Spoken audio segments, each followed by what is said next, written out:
sanggol ng alam ang karapat-dapat mamuno sa pangkat ng Hokage pagdating ng takdang panahon. Sanayin mo siya at turuan ang lahat ng iyong nalalaman.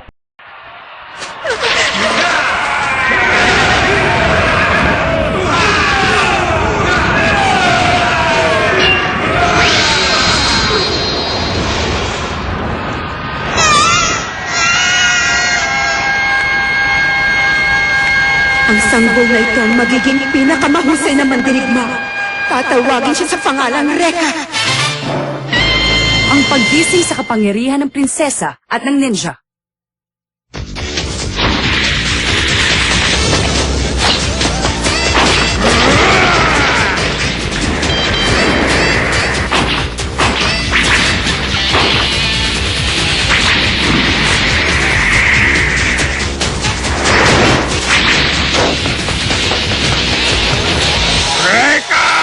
Bumaba ka dyan!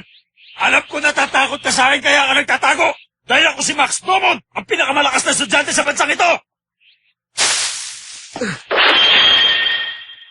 Ganon? Bakit naman ako matatakot sa taong naglalagay ng hikaw sa ilong? Anong ikaw? Sing-sing ko to, ha? Huwag na huwag mong insultuin ang sing-sing ko sa ilong!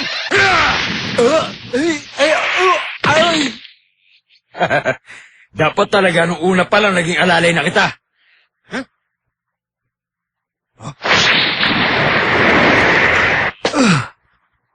Huwag ka mag-alala, Max. Hanggang ngayon, malakas ka pa rin. Siguro ipinagli ka talaga ng nanay mo sa unggoy. Correction. Hindi yata sa unggoy. Kung di sa ninja.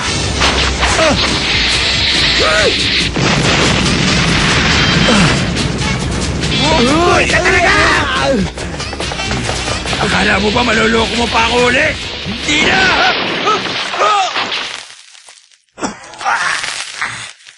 Teka! Tuwag ka talaga!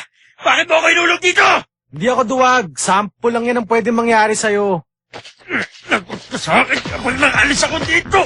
Ang ninja, kailangan maagap at eksaktong bawat galaw. Anong sinasabi mo, ninja? Siraulo ka talaga! Hindi mo ba alam na wala na ninja sa panahon ngayon? Ano ka mo? Dapat nabuhay ka noong unang panahon para nakasama mo mga kapwa mo paliw! Teka! Ano gagawin mo dyan? Huwag mong iitin ang mga ninja. Ay! O paano? Pag nanalo ka na lang sa akin, pagsisilbihan kita bilang tapat na alagad at personal mong ninja. Babawi ako bukas! Makikita mo!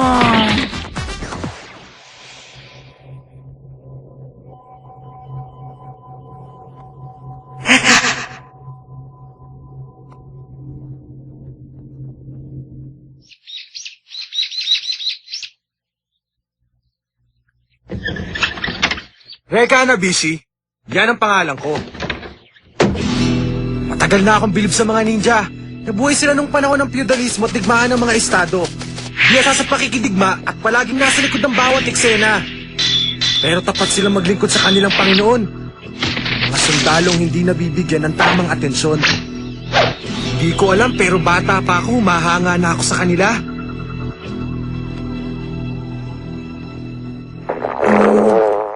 Aray, gutom na ako. Tatay, hindi pa ba tayo kakain? Reka! Nandiyan ka na pala! Siya nga pala! Ang sakit-sakit na! Ang tigas ng ulo niyo eh! Sabi ng huwag maninigarilyo habang gumagawa ng papot... Sorry nakalimutan ko eh. Di bale, di ko na uulitin. Sa labas ka na kumain. Nananghali na ako dahil nagugutom na ako. Isa pa, naubos na ang pagkain. Hay, isa nga akong ninja. Isang matising ninja. Sigurado ko, ang batang yon ay si Rekka.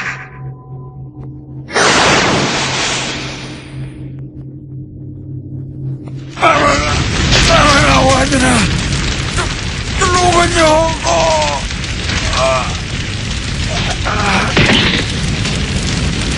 Tapos na po. Masyado siya mapilit sa mga walang kwentang bagay. Alisin niyo na yan.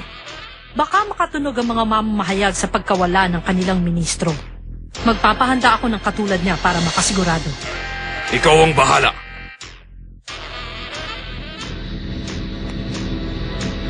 Nakakaawa naman ang nilalang. Kahit na siya pa ang maging pinakamakapangyarihan, mawawala ang lahat sa oras ng kanyang kamatayan. Ayokong mangyari sa akin yun. Naintindihan ko ang ibig mong sabihin. 400 taon na rin ang lihim ng buhay na walang kamatayan. Ipinapangako ko na matutuklasan ko rin ang lihim na ito. Sinasabi ko sa'yo, ako lamang ang nakakaalam tungkol sa lipi ng Hokage.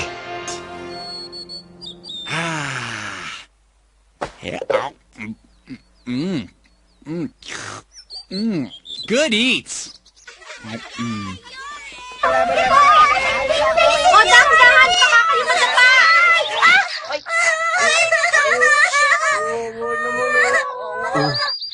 Sabi ko na nga ba eh. Huwag kang umiyak, halika. Alam mo, maya-maya lang mawawala ng sakit. Lilipad ng malayo.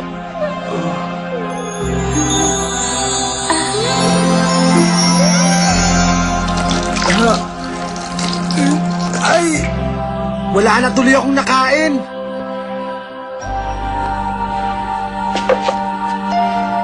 Sino kaya yun?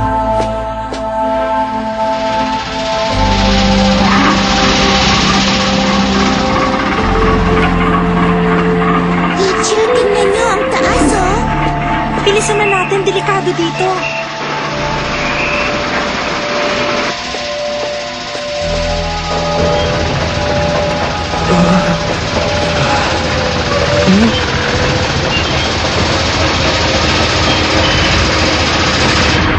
Tayo na! Takbo!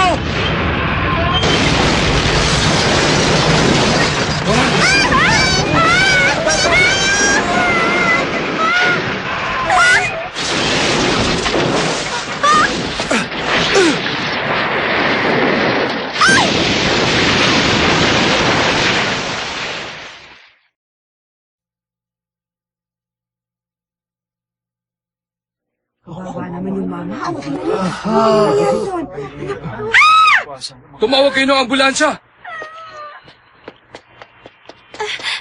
Ginoong Hanabishi, sumagot ka! Humihinga pa siya.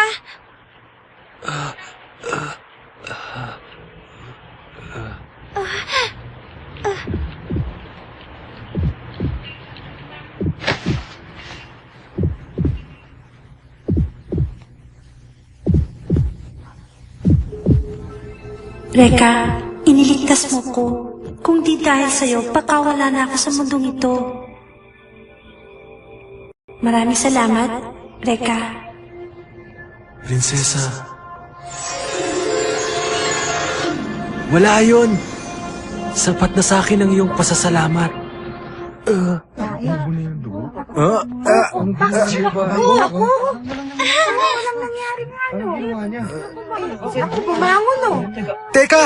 Teka, sandali. Hindi tama to.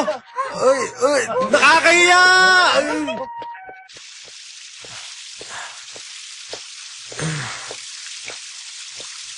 Gusto kong pasalamatan ka sa ginawa mo kanina para sa amin, Ginoong Hanabishi.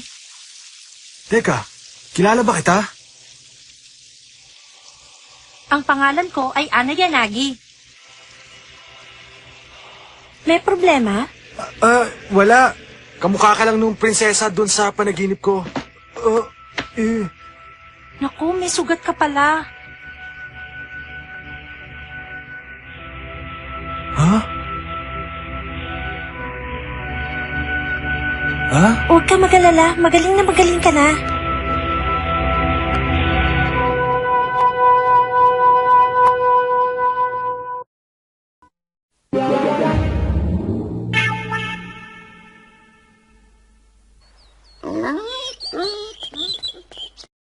Siguro nagtataka ka na, hindi ba?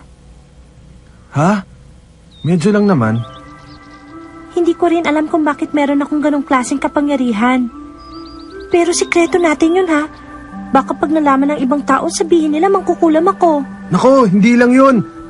Pag nalaman ng ibang taong tungkol dyan, baka habulin ka nila buong maghapon. Nadumihan ko yata yung damit mo kanina. Okay lang yon. Ito talagang ginagamit ko pagkasama ko mga bata. Ha? Pareho tayo ng eskwelahan? Ah, kaya naman pala. Alam mo pangalan ko. Tama? Ang totoo niyan, hindi ako masyadong lumalabas. Ngayon nga lang ako nakipag-usap sa taong hindi ko masyadong kilala. Kung ganon, mabuti pa sumama ka muna sa akin. Ha? May papakita ako sa'yo bilang pasasalamat.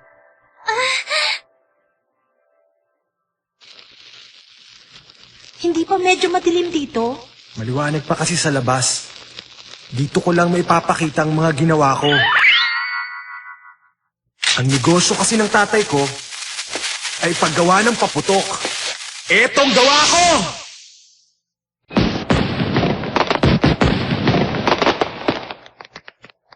Wow! Ang ganda! Maganda. Ha? May sinasabi ka ba? Ay, wala akong sinasabi.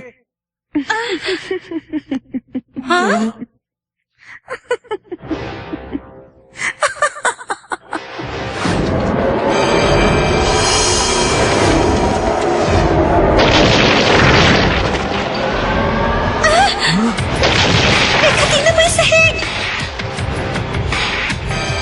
Ano yan?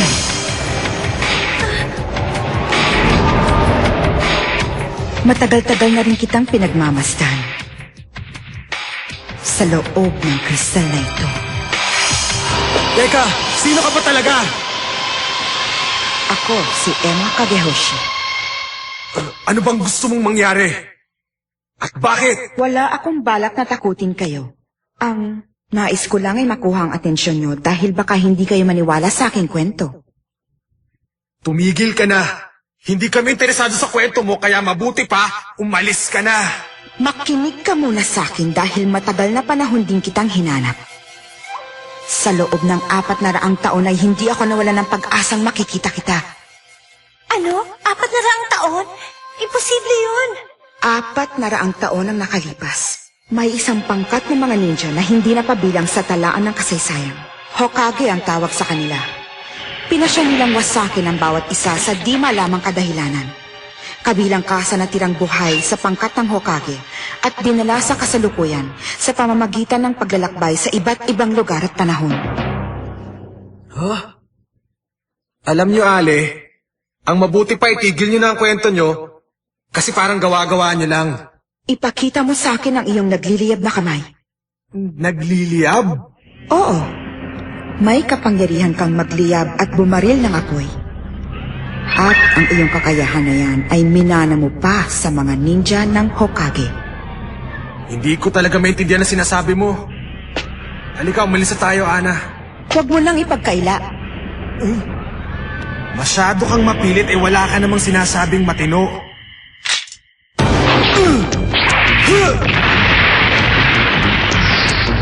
Takbo!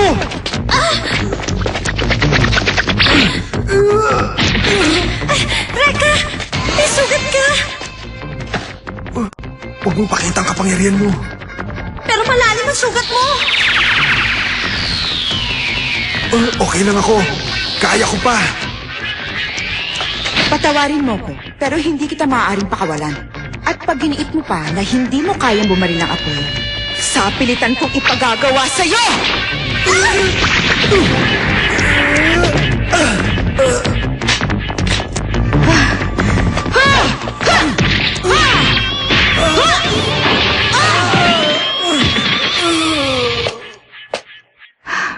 Sige na, ipakita mo na!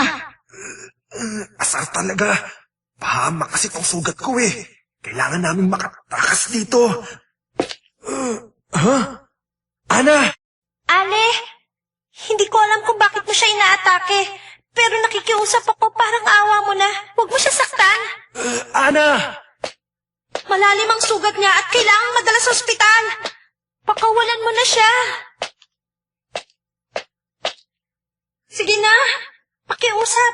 Bakit hindi mo gamitin ang iyong kapangyarihan, Binibini? Gaya ng ginawa mo kanina.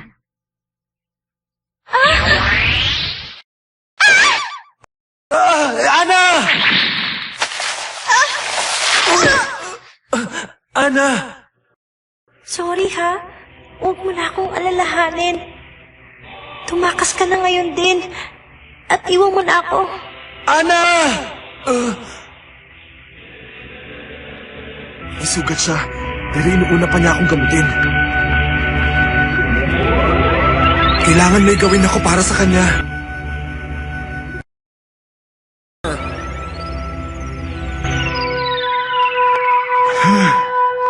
Nakapagtataka. Hindi niya magamot ang kanyang sarili kahit na may kapangyarihan siyang manggamot. Dito ka muna. May tatapusin lang ako. Baka mahirapan ka sa binabalak mo. Huwag kang mayabang. Siguro, kailangan ko na siyang tapusin. Ha! Hindi mo magagawa yan! Ha! Bali, walang pausok mo dahil nakikita ko ang lahat. Humanda ka! Ang sining ng Utsusemi.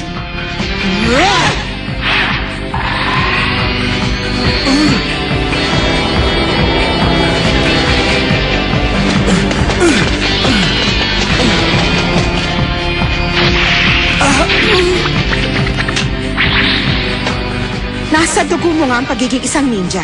Pero nakakalungkot namang isiping hanggang dyan lang ang kaya mo. Ipakita mo na sa akin ang iyong kapangyarihan.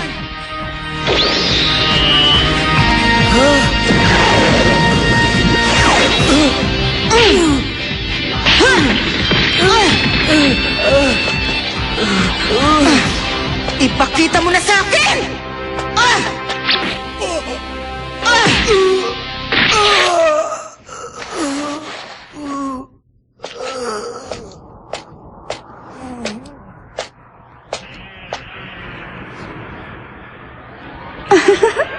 Tuluyan ko na kayang makasan ang buhay ng iyong kaibigan. Wag! Wag! Wag!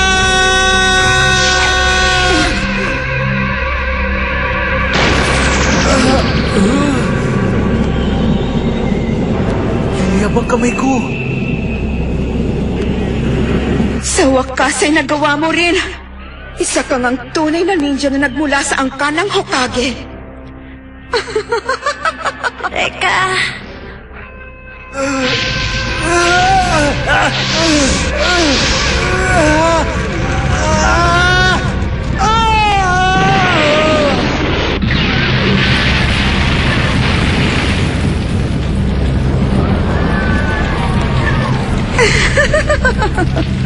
Ang akala mo ba'y matatapos mo ko ng ganun kadali? Kung nais mo kong mapatay, ay kailangan mo pang lumakas.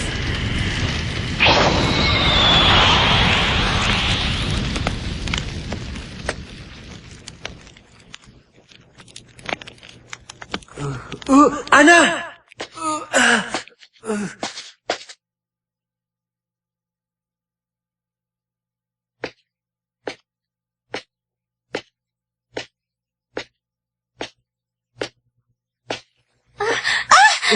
Gising ka na pala. Teka, magaling naman sugat mo? At saka nasa na siya? Okay na ako. Wala na rin yung ali. Prinsesa? Prinsesa? Oo, ikaw ang prinsesa at ako ang ninjang tagapagtanggol ng prinsesa. Hindi ako sanay tawaging prinsesa. Ganun talaga yon. Tagapagtanggol ng prinsesa ang ninja. Bakit? Masakit pa ba ang sugat mo? Hindi. Naiiyak lang ako sa kasiyahan. Hindi lang naiiyak. Sinisipot din. Nagbuklod ang kapalaran ni Ana Yanagi at Reka Hanabishi upang masimulan ang digmaang umabot ng 400 taon. Magsisimula na rin ang kasaysayan ni Reka.